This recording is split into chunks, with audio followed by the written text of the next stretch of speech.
Assalamualaikum warahmatullahi wabarakatuh. Sahabat, teman-teman, dimanapun Anda berada, semoga kita semua ada dalam keadaan sehat walafiat, diberi panjang umur, diberi rezeki yang halal, dan tentunya rezeki yang barokah. Amin ya rabbal alamin.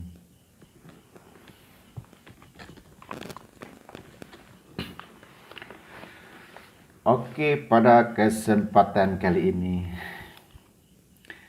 saya kembali membuat konten monolog atau berbicara sendiri di depan kamera, yang mudah-mudahan apa yang saya bicarakan, apa yang saya ungkapkan, apa yang saya keluarkan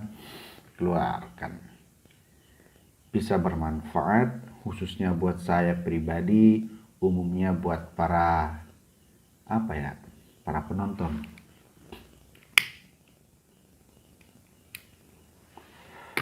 Nah, mengenai tema atau bahasan yang akan kita angkat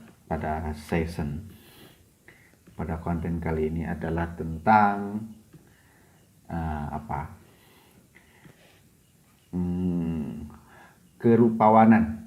kerupawatian. Ya, artinya orang tampan dan orang cantik. Kita akan bahas itu sesuai dengan kemampuan saya, sesuai dengan apa yang saya ketahui, dan tentunya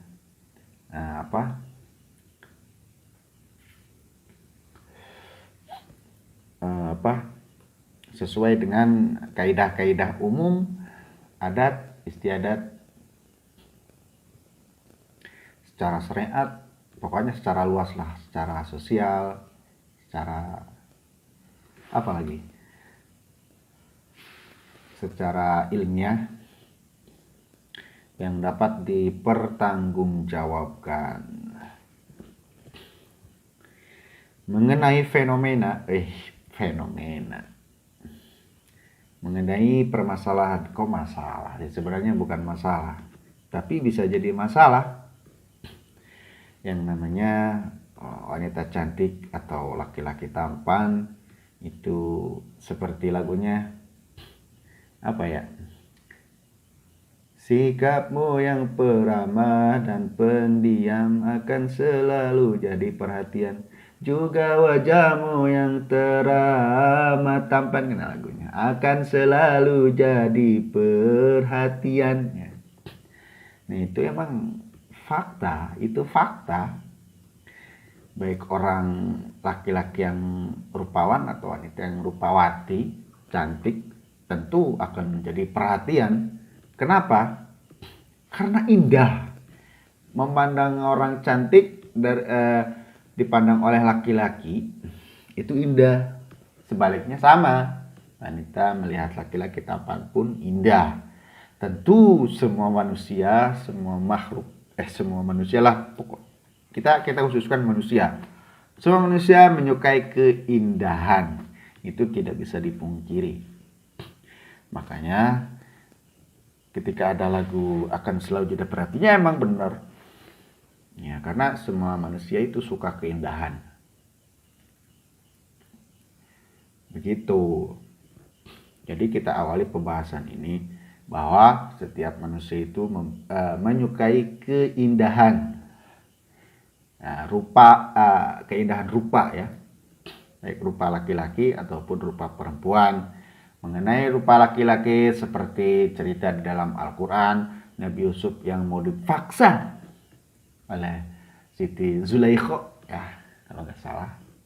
Itu karena kenapa? Ya karena Nabi Yusuf itu sangatlah tampan tentunya, sehingga dia pun dipaksa untuk melakukan hal yang memang dilarang oleh agama, oleh negara, oleh adat, gitu. Jadi itu karena kenapa ya? Karena terpesona, karena memang terpesona.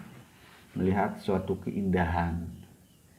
Bahkan ceritanya di dalam waktu itu kan banyak gosip, masa sih katanya Siti Zulaikha bisa tergoda oleh seorang pemuda. Akhirnya Siti Zulaikha mengundang para ibu-ibu, dikasihlah satu pisau sama satu apel.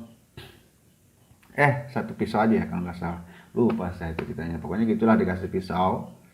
Ya, Nabi Yusuf dikeluarkan, dia kan Nabi Yusuf waktu itu menjadi anak angkatnya kalau nggak salah.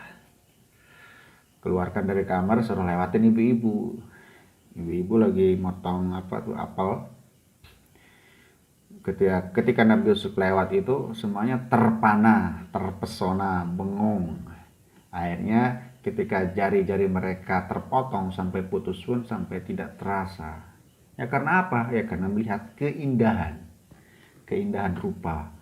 Ya baik manusia yang indah ataupun seni, ya seni lukis, seni rupa. Pokoknya yang indah-indah, perhiasan, itu semua manusia suka. Itu sudah menjadi kodrat itu sudah menjadi ketetapan umum. Dasar manusia itu ya suka keindahan. Kalau di konten sebelumnya kita bahas tentang manusia suka kepada harta dunia, itu fakta. Yang kedua, manusia suka kepada keindahan juga, itu adalah fakta, dan itu adalah alamiah, normal gitu.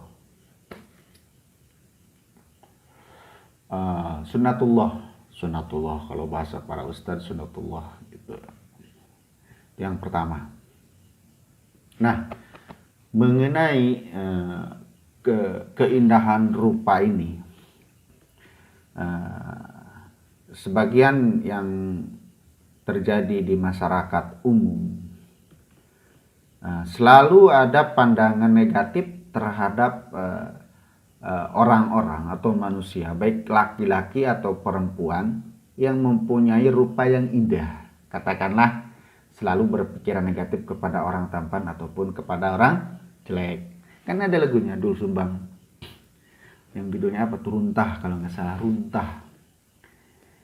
Yaitu salah satu di dalam lirik itu sebagiannya itu menyayangkan.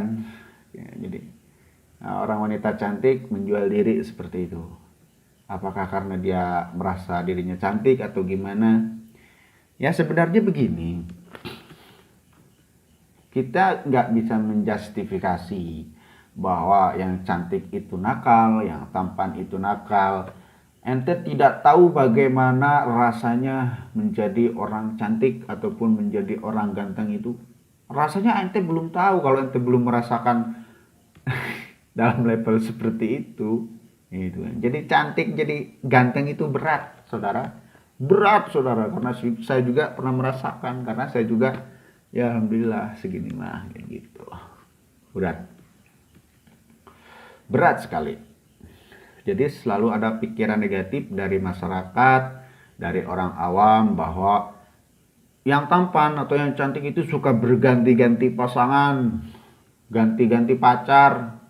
Padahal ente sebenarnya tidak tahu permasalahan di dalamnya, bagaimana rumitnya itu tidak tahu, tidak paham. Ya seperti begini.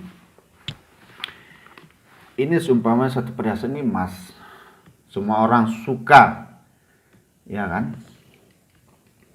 Nah, ketika banyak orang yang suka, kalau ada seumpamanya ini emas batangan tergeletak di jalan, kira-kira diambil atau tidak? Pasti semua orang akan yang lewat pertama melihat, ya karena tergoda ini emas atau bukan, tapi karena tampilannya memang seperti emas, apalagi kalau itu buktinya adalah emas, maka akan diambilnya, kan gitu ya. Artinya apa? Tergoda oleh keindahan. Begitu juga dengan rupa manusia. Ketika dia mempunyai paras yang cantik, maka akan mempunyai banyak fans, akan banyak yang suka. Itu sunnatullah, itu alamiah, itu fakta, tidak bisa dipungkiri. Orang yang cantik, orang yang tampan itu banyak yang suka, itu wajar, alamiah, sunnatullah, ya kan? Itu yang pertama.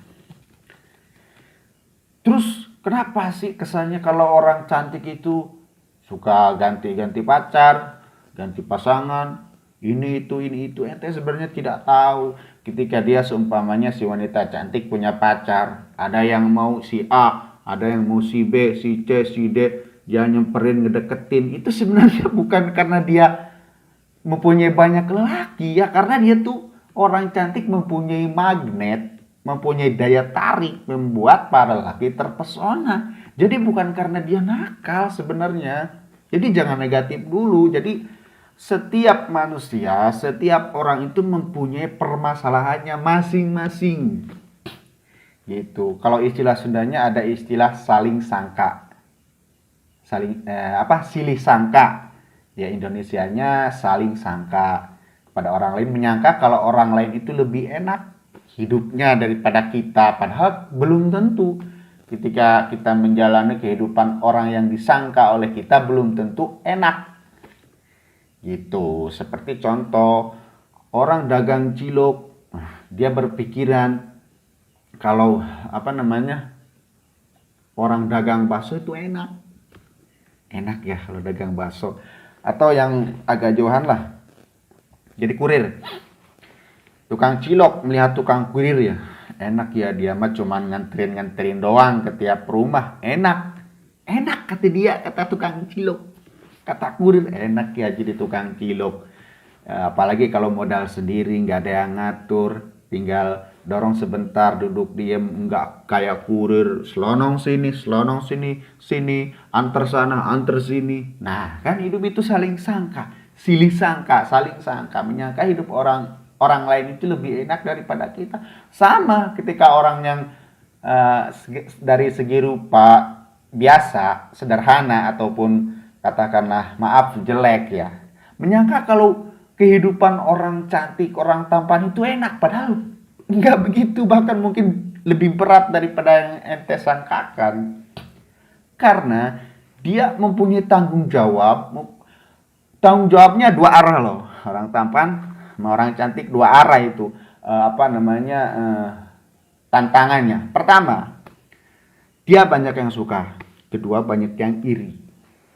Ente coba bayangin, kalau orang jelek, memang kita bukan berarti kita mengecilkan orang jelek, bahwa yang berat itu hanya orang tampan atau orang cantik, sementara orang yang biasa atau orang yang jelek itu nggak mempunyai masalah. Sebenarnya bukan itu. Cuman di sini saya meluruskan bahwa sama dunia orang yang biasa dari segi rupa atau katakanlah ya biasalah sederhana, itu pun sama mempunyai masalahnya. Memang dia sulit cari perhatian dari pasangan yang berbeda jenis, yang berbeda kelamin, susah cari pacar karena dari segi rupa dia biasa-biasa saja. Tapi kelebihannya apa? Ketika dia dapat satu pasangan, satu pacar, dia tidak akan menyia-nyiakan. Karena apa? Ya, gua kan ya katakanlah jelek. Kalau dapat pacar satu terus ditinggalin, gua cari laginya gimana? Susah, belum tentu dapat. Makanya ketika kalau orang biasa dari segi rupa mempunyai pacar, biasanya dia serius sampai ke jenjang pernikahan. Karena setelah dia punya pacar, biasanya tantangan-rintangannya sudah hampir tidak ada. Makanya dia biasanya mulus ke arah jenjang pernikahan, itu mulus, lancar. Berbeda dengan orang cantik. Berbeda dengan orang tampan, itu godaannya, rintangannya luar biasa. Kita sudah punya pacar, tiba-tiba mantan nelpon, ngajak balikan, tiba-tiba ada orang baru masuk yang lebih cantik, ya kan? Mending seumpamanya dia nggak main halus. Coba kalau main halus, ya main belakang, tuh kan, main belakang tanda kutip, main belakang, main dukun, gimana coba? Ya, makanya banyak sekali orang-orang yang cantik menurut umum, tampan, itu banyak yang telat nikah. Kenapa? Ya karena salah satu faktornya itu dunia orang cantik itu sangat rumit.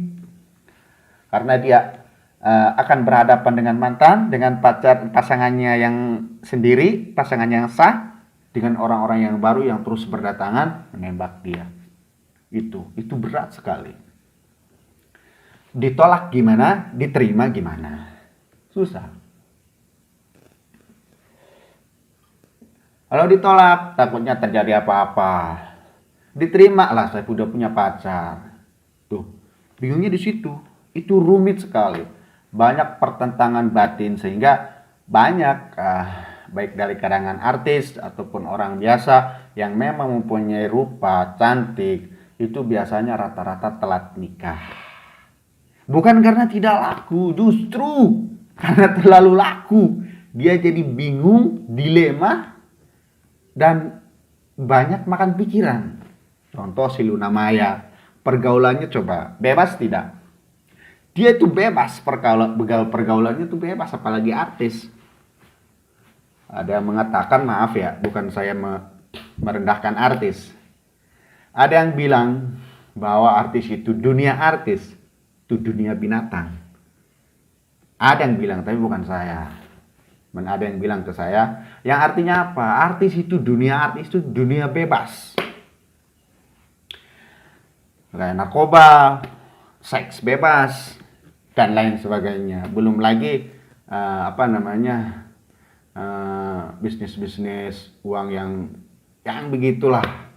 Gitu. Jadi ada yang mengatakan ya dunia artis itu dunia binatang kayak begitu. Kawin cerai. Padahal mereka itu cantik-cantik, tampan-tampan. Kenapa? Ya karena itu hidup mereka itu lebih rumit.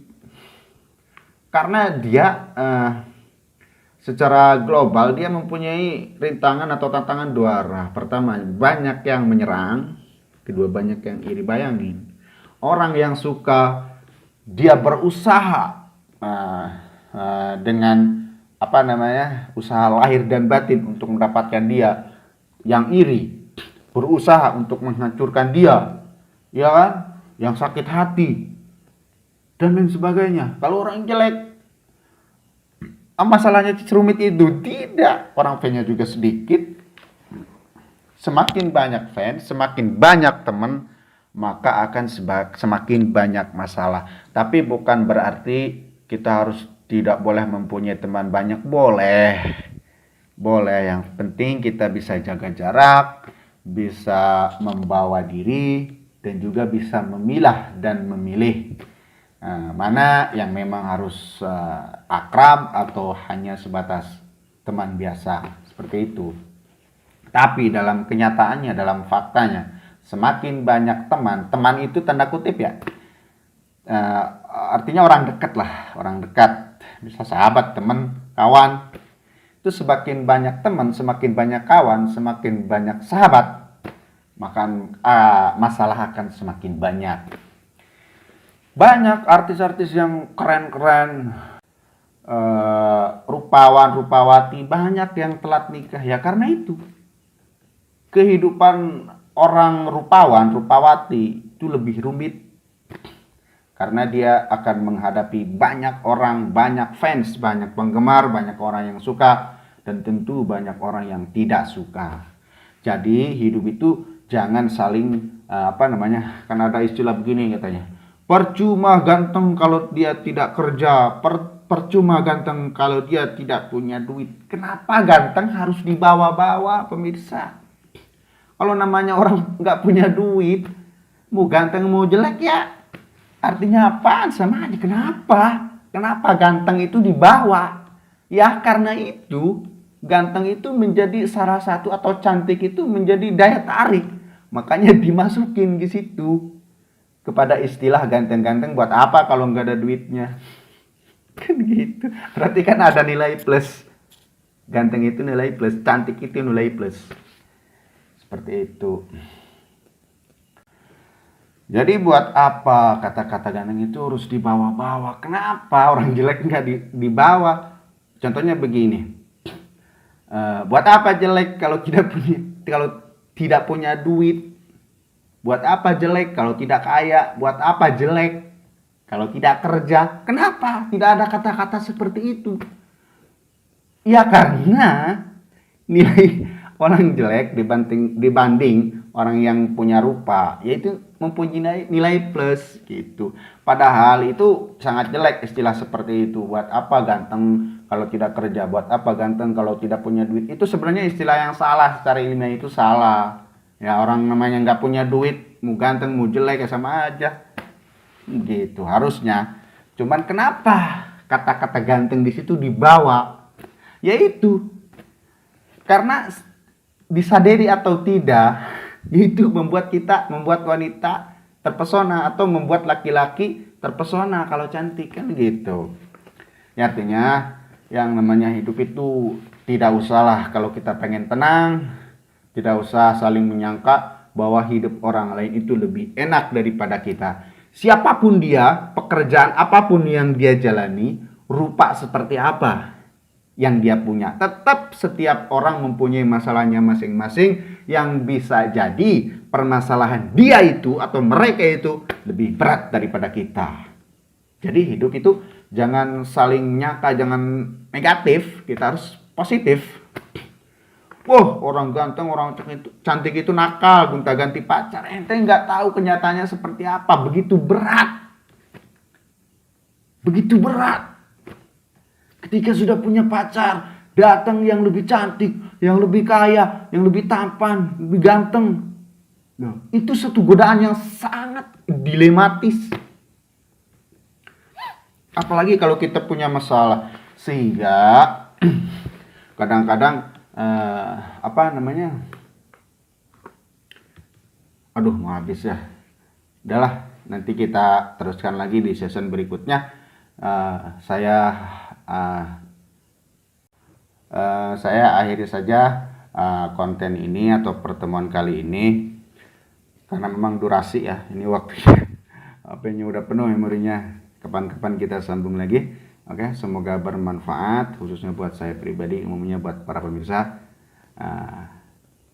Wallahul muwaffiq ila aqwamit thoriq. Wassalamualaikum warahmatullahi wabarakatuh.